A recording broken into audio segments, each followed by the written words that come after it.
अस्सलाम वालेकुम, hi guys. आप देख रहे हैं फ़न ऑफ फूड और आज मैं आपके लिए लेकर आई हूँ हलीम की एक ट्रेडिशनल रेसिपी। बिल्कुल जो नानियों दादियों के ज़माने में हलीम बनता था, ये बिल्कुल वही परफेक्ट रेसिपी है। और ये भी मेरी नानी की या दादी की ही रेसिपी है। इंशाल्लाह आपको ये रेसिपी ज़रूर पसंद आएगी। आपको रेसिपी पसंद आए तो इसे लाइक करें, शेयर करें और चैनल पे नए हैं तो चैनल को सब्सक्राइब भी करें। तो बिस्मिल्लाहिर्रहमानिर्रहीम। तो यहाँ पे सबसे पहले मैंने ये दालें ली हैं, तो जिसमें ये देखें एक प्याली मैंने लिए हैं चावल। तो चावल आप चाहें तो साबुत भी ले सकते हैं, लेकिन ये देखें मैंने टोटा चावल ही लिए हैं एक प्याली, क्योंकि हमने इसको बाद में घोटना है।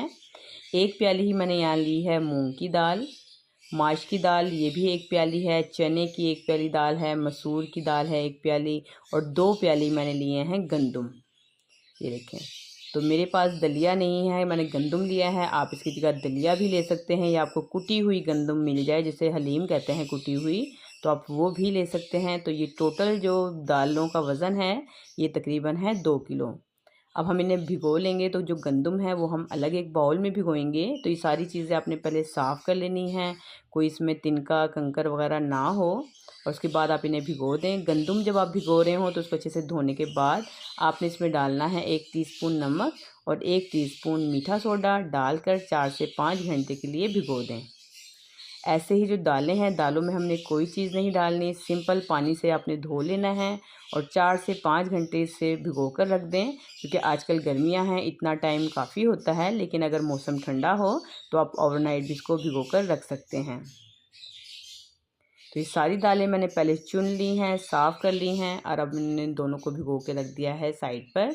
जितनी देर ये भीग रही हैं इतनी देर हम अब गोश्त की तैयारी कर लेते हैं। तो यहाँ पे मैंने लिया है 2.5 किलो गोश्त। ये बीफ है, आप इसको मटन या चिकन में भी बना सकते हैं। और इसके साथ ही ये प्याज है, ये 1.25 किलो प्याज मैंने ली थी। इसे मैंने स्लाइस में कट करने के बाद ऑयल के साथ फ्राई कर लिया है।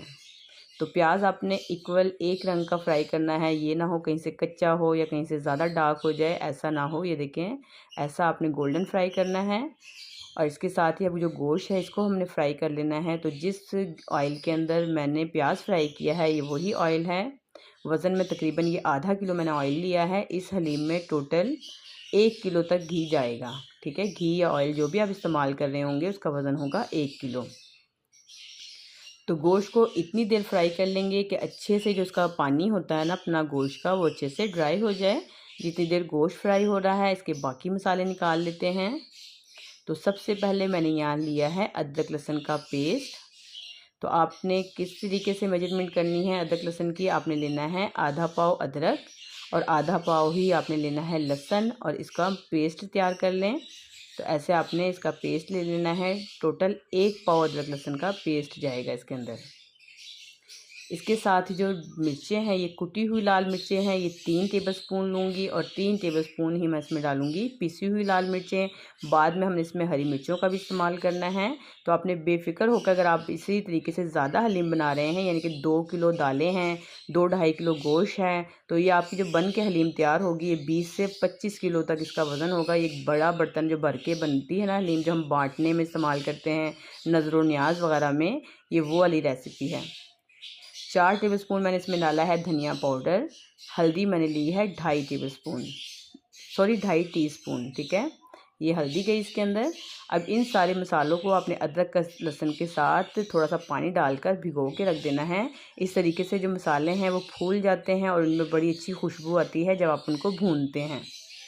साथ ही हम गोश्त को भी चेक कर लेते हैं। गोश्त को आपने अच्छे से फ्राई कर लेना है और जब देखें कि गोश्त में से ऑयल जो है वो सेपरेट हो गया है, अच्छे से फ्राई हो गया है, अब जो मसाले हमने मिक्स करके रखे थे अदरक लहसुन के साथ, ये हम डाल देंगे। थोड़ा सा मैं पानी भी डालूंगी इसके साथ और एक मरतबा इन मसालों के साथ हमने गोश्त को भूनना है। तो जैसे मैं आपको स्टेप बाय स्टेप रेसिपी दी है, सेम इसी तरीके से बना के देखिएगा। इंशाल्लाह रेसिपी आपको बहुत ज़्यादा पसंद आएगी। इस तरह 2 से 3 मरतबा गोश्त को भूनने की वजह ये होती है कि एक तो मसालों का कच्चापन ख़त्म हो जाए, गोश्त का कच्चापन ना हो, और जो हलीम में एक कच्ची कच्ची स्मेल आती है वो इसी वजह से आती है कि आप इसको पहले अच्छे से भूनते नहीं हैं।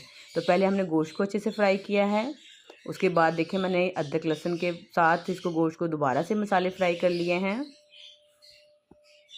अब हम इसमें डालेंगे 1 किलो दही। दही ताज़ा ही आपने लेना है, फ्रेश दही डाल के एक मरतबा और अब दही के साथ इसे पका लेंगे। आप चाहें तो साथ साथ इसे कवर करके पका लें, तो क्योंकि गोश्त अब गलना भी शुरू हो जाएगा। दही में अच्छा खासा पानी होता है, लेकिन दही का पानी खुश्क होने से पहले आपने गोश्त को गलाने के लिए इसमें पानी नहीं डालना। दही के पानी को भी एक मरतबा अच्छे से भून लें। इस तरह 2 से 3 मरतबा गोश्त अच्छे से भुन जाएगा। गोश्त का कच्चापन, मसालों का कच्चापन बिल्कुल ख़त्म हो जाएगा। इसके बाद आपने इतना पानी डालना है कि गोश्त जो है खूब अच्छे से नरम हो जाए, सॉफ्ट हो जाए। आप ये सारा काम प्रेशर कुकर में भी कर सकते हैं, लेकिन मिट्टी की हांडी में ये बहुत ज़बरदस्त एक तो गल भी जाएगा, ऊपर से जो हमने इसमें दालें डालनी हैं वो इसमें बहुत अच्छी सी घुटती हैं, क्योंकि जो मिट्टी का बर्तन होता है जिसका पैंदा नीचे से गोल है तो वो आसानी से घुट जाएंगी। यहाँ मैंने नमक नहीं डाला था, तो 2 टेबलस्पून नमक मैंने इसमें डाल दिया है, बाकी हम दाल में डालेंगे। अब मैं इसे कवर करके इतनी देर पकाने के लिए रख दूँगी कि जो गोश्त है अच्छे से गल जाए। साथ ही इसमें जो गरम मसाले जाएंगे वो देख लेते हैं। यहाँ देखिए मैंने लिए है 2 जायफलें हैं मेरे पास, 2 जो गोल नज़र आ रही हैं जायफल है, और जो जावित्री है 5 से 7 टुकड़े आपने जावित्री के ले लेने हैं। 1 टेबलस्पून काली मिर्चें जाएंगी इसके अंदर। साथ ही 2 से 3 टेबलस्पून आपने ले लेना है ज़ीरा। 8 से 10 ये लौंगे हैं, और इसी तरह 5 से 7 आपने बड़ी इलायचियाँ लेनी है। ये पिपली है, ये 3 लेने, 3 टुकड़े पिपली के, ये पंसारी से मिल जाएगी, ये ज़रूर डालिएगा आप। दालचीनी जाएगी इसमें 8 से 10 टुकड़े, और 15-20 आपने हरी इलायचियाँ ले लेनी हैं। ये सारा गरम मसाला हमने पीस लेना है। इसमें बादियान के फूल नहीं डाले हैं मैंने, वो भी इसके अंदर जाएंगे। तो ये सारा गरम मसाला मैं पीस कर रख देती हूँ एक साइड पर। ये देखें बादियान के फूल भी मैंने लिए हैं 3 से 4 टुकड़े।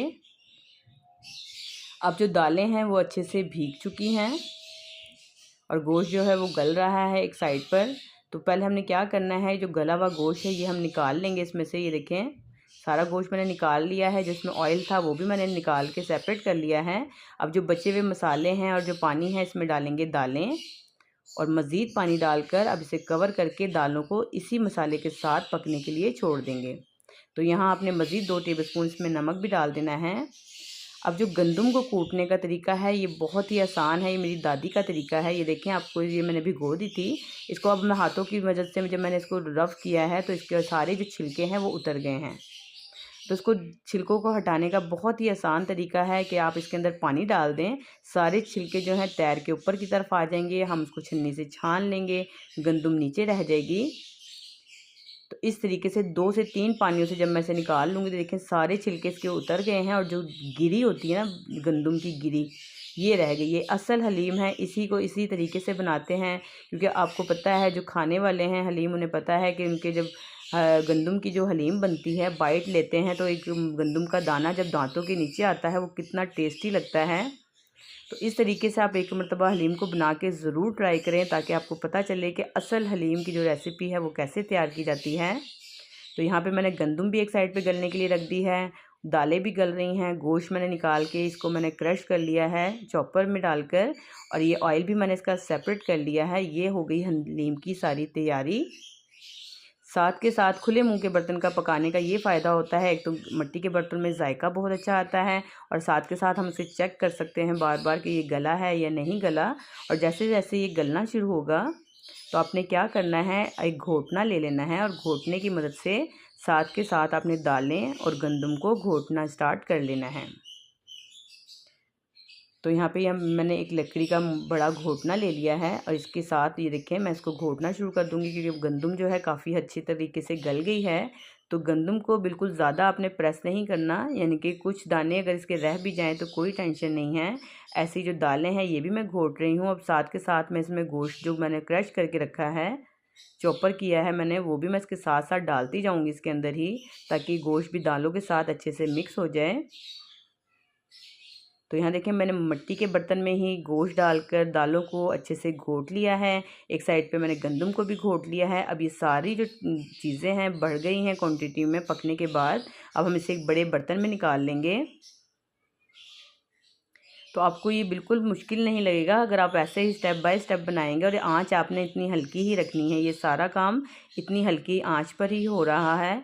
आप चलते फिरते इसमें चम्मच चलाते रहें, अपने बाकी काम भी निपटाते रहें, तो ये बिल्कुल मुश्किल नहीं है। ये देखिए मैंने बड़े मुँह के बर्तन में डाल लिया है, बड़े पतीले में।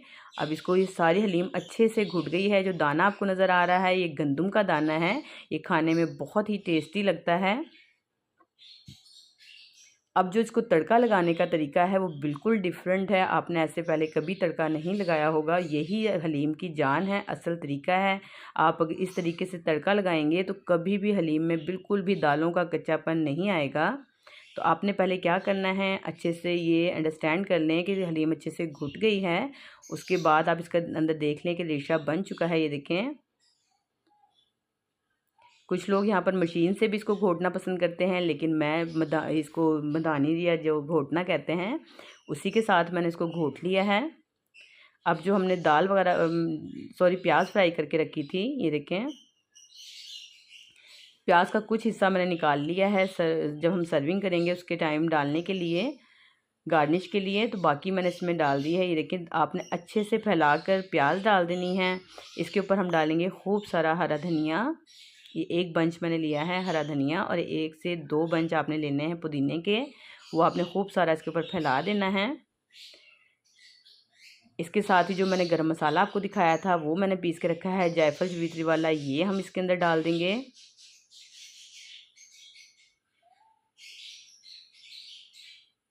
अब यहाँ पे मेरे पास हरी मिर्चें हैं। ये वो हरी मिर्चें हैं जो बहुत ज़्यादा तीखी नहीं होती, मोटी वाली, बड़ी वाली, तो ये मैंने इसमें डाल दी हैं।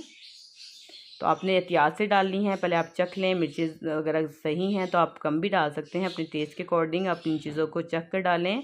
नमक कम लग रहा हो तो नमक मिर्च आप इस जगह पर सेट कर सकते हैं। ऊपर से आपने अदरक के स्लाइस डाल दिए हैं। तो यहाँ पे आपने ये काम करना है कि इन सब चीज़ों को डालने के बाद 1 गिलास डालना है पानी। पानी डालते ही ऊपर आपने खोलता हुआ जो घी है, ये देखें, ये आप इसके ऊपर डाल के, ये 1 किलो है बिल्कुल, ये घी ले लें या ऑयल ले लें, आपने पकता हुआ डाल के फ़ौरन इसको कवर कर देना है और हल्की आंच पे मज़ीद 15 मिनट इसे कवर होकर पकने दें। ये देखें, यहाँ 15 मिनट इसे गुजर गए हैं। तो जो पानी के साथ हम खोलता हुआ घी डालते हैं तो एक छन छनाहट की जो आवाज़ होती है, इसके साथ ही सारा वो पानी इस हलीम के साथ ऑयल और सब चीज़ें नीचे की तरफ चली जाएंगी। अब आपने इसको अच्छे से मिक्स करना है। इतनी देर अब मज़ीद आपने इसको पकाना है कि जो आपको लवाजमात ऊपर नज़र आ रहे हैं ये सब जो हलीम के अंदर मिक्सअप हो जाएं, सारे फ्लेवर्स यकजान हो जाएं। जो हमने तड़का लगाया है ये सब हलीम के अंदर मिक्स होना चाहिए।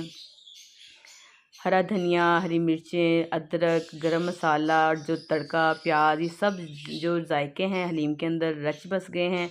अब बिल्कुल आपको हलीम कच्ची कच्ची नहीं लगेगी खाने में। ये वो बिल्कुल वही ट्रेडिशनल एक फ़्लेवर आपको खाने को मिलेगा जो आपने पहले कभी नहीं खाया होगा। इस तरीके से ज़रूर ट्राई करें।